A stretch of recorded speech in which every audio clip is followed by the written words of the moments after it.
Le Christ est ressuscité afin que tu ressuscites avec lui. Et aujourd'hui, Saint Paul, dans la lettre aux Éphésiens, au chapitre 4, verset 29, nous indique un chemin de vie extraordinaire. De votre bouche ne doit sortir aucun mauvais propos, mais plutôt toute bonne parole, capable d'édifier quand il le faut et de faire du bien à ceux qui l'entendent. Aujourd'hui, le Seigneur nous invite à contrôler ce qui sort de notre bouche. En fait, il nous est facile de souligner les erreurs des autres, de parler mal des autres, et il nous est facile de laisser sortir des mauvais propos de notre bouche. Mais cela nous souille. Cela souille les personnes qui nous écoutent. En fait, parler mal, dire des mauvais propos, fait du mal à nous-mêmes et aux autres.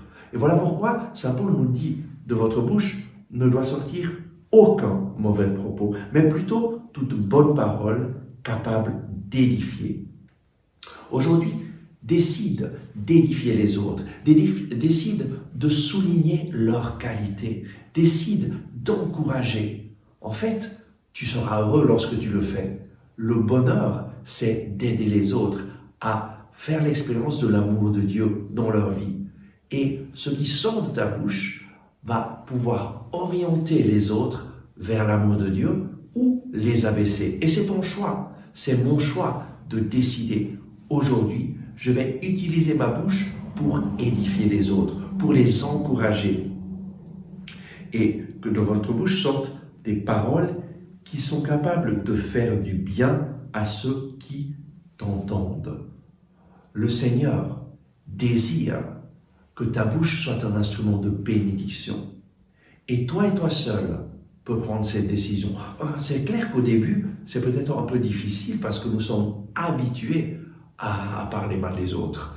Mais nous devons prendre une nouvelle habitude, souligner les qualités des personnes.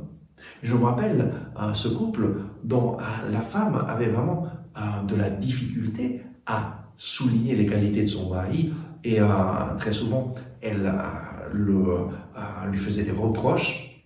Et quand ils sont venus me parler, moi je lui ai dit, maintenant tu vas faire une chose, prends un papier et écris toutes les qualités de ton mari, toutes les bonnes choses qu'il fait dans votre famille, envers toi, envers tes enfants, pour la famille, et fais vraiment une liste de toutes ces choses. Et puis ensuite, chaque jour, tu vas prendre une de ces choses, une de ces qualités, une des bonnes choses que ton mari fait, et tu vas lui dire merci parce que tu fais cela, merci parce que tu es comme cela. Chaque jour, tu vas prendre une de ces qualités, une de ces choses qu'il fait. Et je crois que le Seigneur va utiliser cela pour guérir ton cœur et pour vous aider dans votre mariage. Ce qui s'est passé, c'est qu'elle a décidé vraiment de le faire. Et après quelques mois, je les ai revus heureux. Heureux, pourquoi? Parce que finalement, elle avait commencé à encourager son mari, à souligner ses qualités et leur rapport de couple a changé radicalement.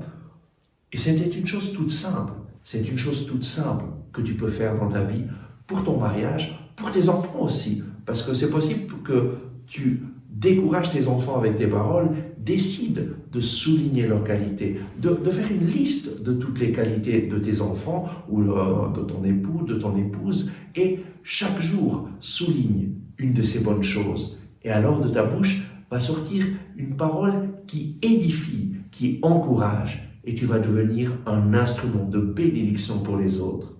Amen. Merci d'avoir regardé ce message, j'espère que vous l'avez apprécié. Nous mettons en ligne de nouvelles vidéos chaque jour afin de vous inspirer et de vous encourager.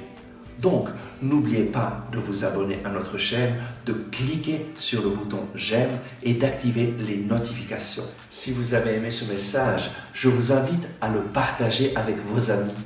Ensemble avec ma communauté, nous prions pour vous et votre famille. À demain.